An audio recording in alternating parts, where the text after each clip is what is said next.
Bonsoir à tous, bienvenue. En ce lundi de Pâques, il s'est tenu un point presse sur la situation liée au coronavirus en Côte d'Ivoire.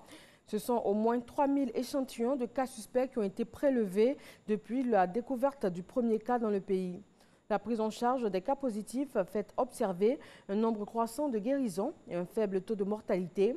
Mais le ministère de la Santé invite tout de même les populations à rester vigilantes en appliquant les mesures barrières.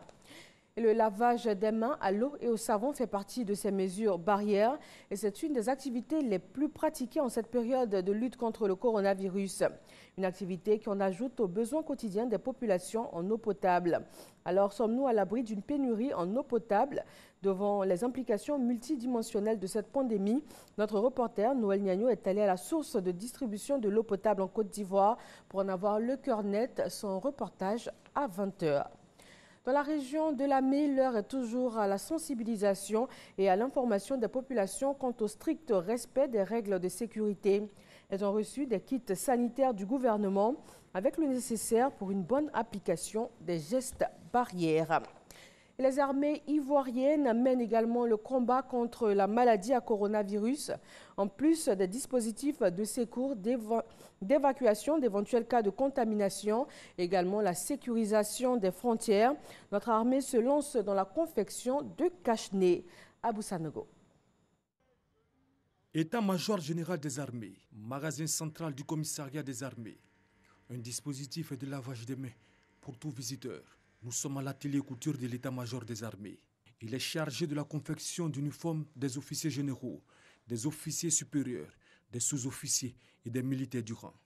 Outre cette mission, on fabrique ici des cache-nez.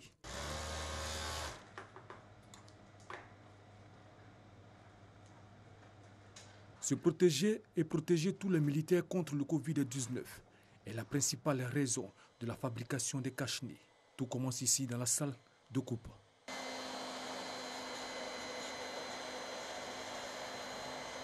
Puis nous arrivons à la salle de production. Sous la supervision du maître tailleur, le personnel, composé essentiellement de militaires, est à la tâche pour une grande production de cache-nez. Ici, nous sommes dans la salle de production.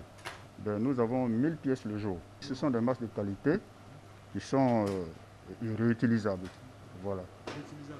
C'est-à-dire que vous pouvez les porter. Au bout de 2 jours, vous pouvez le relaver et le remettre encore. Et c'est fait à base de polyester. Voilà, une matière qui est résistante et qui ne permet pas aux microbes de traverser, n'est-ce pas, le masque. À la division santé et action sociale des armées, on rassure. Il y a des essais qui ont été faits avec certaines méthodes que nous connaissons.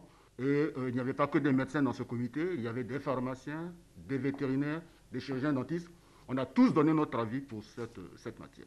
Avec ces masques, les forces armées prennent leurs dispositions pour freiner l'avancée de la pandémie à coronavirus. Le chef d'état-major général des armées, le général de corps d'armée Lassina Doumbia, appelle à la discipline, au sens de la responsabilité de ces hommes et au respect des mesures barrières. Face à cette pandémie, la discipline, la solidarité, la résilience doivent être les maîtres mots qui doivent guider nos actions. S'étant aperçu que l'on pourrait être confronté à une pénurie de masques, nous avons donc décidé d'en produire. Quand nous mettons l'ensemble de nos unités de confection à l'œuvre, nous en sommes à peu près à 1000 masques jour, ce qui va nous permettre de doter nos forces, de doter les autres forces de défense et de sécurité, nos frères d'armes des forces de sécurité intérieure, et bien évidemment constituer aussi un stock de sécurité au profit des populations. Avec tous ces dispositifs, l'armée ivoirienne entend jouer pleinement sa partition pour faire barrage au Covid-19. En plus de cette pandémie mondiale, la République démocratique du Congo est de nouveau frappée par le virus Ebola. Un deuxième cas de décès a été confirmé dans le nord-est du pays. Le gouvernement congolais ne sera donc pas en mesure de déclarer la fin de l'épidémie d'Ebola comme espéré. La récente épidémie, depuis qu'elle a été déclarée en août 2018, avait fait plus de 2200 morts avec 3310 cas signalés dans le pays. Un naufrage entre Tripoli et Malte a fait dimanche plusieurs dizaines de victimes. Les organisations non gouvernementales s'inquiètent. Il n'y a plus de navires de secours dans la zone. Malte, l'Italie et la Libye ont déclaré que leurs ports ne pouvaient plus être considérés comme des ports sûrs en raison de l'épidémie de coronavirus.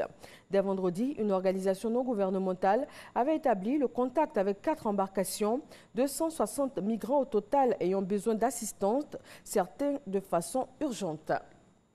Et voilà, c'est tout pour ce bref point de l'actualité. Merci de l'avoir suivi. On se retrouve à 20h sur RTI 1.